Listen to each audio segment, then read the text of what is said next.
हमारे देश की सेकुलर पार्टियां, ऐसा लगता है सबने मिलकर कसम खा ली है कि कुछ भी हो जाए ओवैसी को पनपने नहीं देना है। भले ही हम हार जाएं, लेकिन मजलिस का उम्मीदवार नहीं जीतना चाहिए। यह बात मैं क्यों कह रहा हूं, आगे वीडियो में आप खुद समझ जाएंगे। पत्रकारिता छोड़कर औरंगाबाद से जीतकर सांसद बनने वाले ऑल इंडिया मजलिस इत्तेहादुल मुस्लिमीन के कद्दावर लीडर इम्तियाज जलील साहब विधानसभा चुनाव हार गए हैं। जी हां दोस्तों, बिल्कुल सही सुन रहे हैं।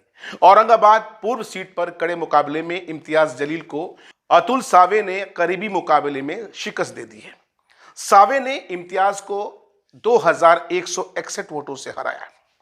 23 राउंड तक खिंचे मुकाबले में हारने के बाद इम्तियाज जलील ने भावुक पोस्ट की। इम्तियाज ने लिखा, अल्लाह का हर फैसला मंजूर। लोकसभा चुनाव में इम्तियाज को शिवसेना के उम्मीदवार ने शिकस्त दी थी। साथियों, आपको बताते चलें कि इम्तियाज जलील 2019 के लोकसभा चुनाव में औरंगाबाद, जो अब छत्रपति संभाजी नगर है, वहां से AIMIM के टिकट पर जीतकर सुर्खियों में आए थे। तब उन्होंने शिवसेना के उम्मीदवार चंद्रकांत खैरे को हराया था। इम्तियाज जलील पहले भीरा भाईंदर सीट से चुनाव लड़ना चाहते थे। आखिर में वो बीजेपी के कद्दावर नेता के सामने खड़े हो गए। उन्होंने बीजेपी के नेता अतुल सावे को कड़ी टक्कर दी। सावे ने करीबी मुकाबले में जलील को हराकर जीत की हैट्रिक लगाई।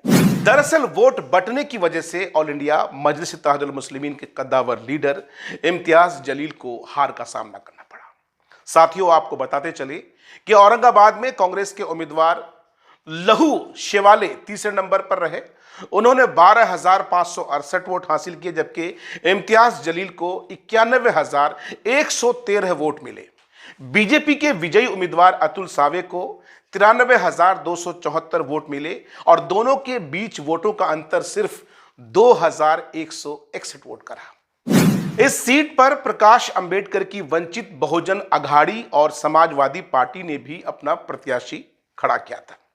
दोनों पार्टियों को क्रमशः 6,507 और 5,943 वोट मिले। इस सीट पर कांग्रेस को आखिरी बार 2009 में जीत मिली थी। इम्तियाज जलील बिना किसी पार्टी के सपोर्ट के बतौर ऑल इंडिया मजलिस इत्तेहादुल मुस्लिमीन के कैंडिडेट के तौर पर चुनाव लड़े थे।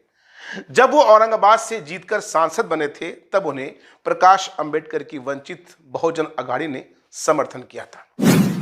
साथियों, ये वो सीट थी जहां इम्तियाज जलील के जीतने के चांसेस बहुत ज़्यादा थे और इम्तियाज जलील भले ही ऑल इंडिया मजलिस इत्तेहादुल मुस्लिमीन के लीडर हों, लेकिन उनकी जो रसूख, उनकी जो पहुंच, उनकी जो पॉपुलरिटी है, उनकी जो लोकप्रियता है, हर फर्द में है और हर कम्युनिटी में है और हर तबके के लोग इम्तियाज जलील को बेहद पसंद करते हैं। और आज उनकी हार से निश्चित रूप से सारे लोग गमज़दा हैं।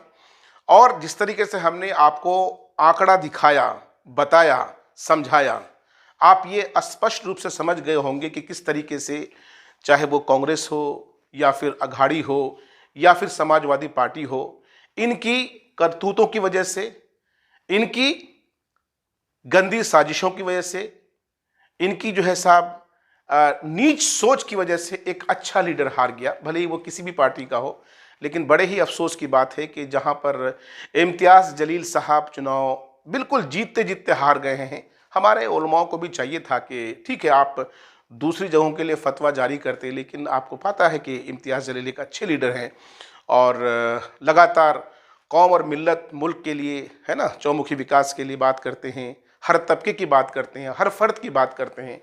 तो ऐसे लीडरों का पॉलिटिक्स में आना चाहिए और ऐसे लीडरों का पॉलिटिक्स में एस्टेब्लिशमेंट उनकी होनी चाहिए। जनता की भी जिम्मेदारी बनती है कि भाई, अगर आप ऐसे लीडरों को नहीं जिताएंगे तो फिर कैसे को जिताएंगे? आप चोर चौहार, उच्चे लुच्चे लफंगों को जिताएंगे, वैसे लोगों को जिताएंगे जो धर्म के नाम पर आपको बांटने का काम करेंगे और सियासी रोटी सेकेंगे। और फिर बाद में अगर आप उनसे काम की उम्मीद करेंगे तो भैया भूल जाइए।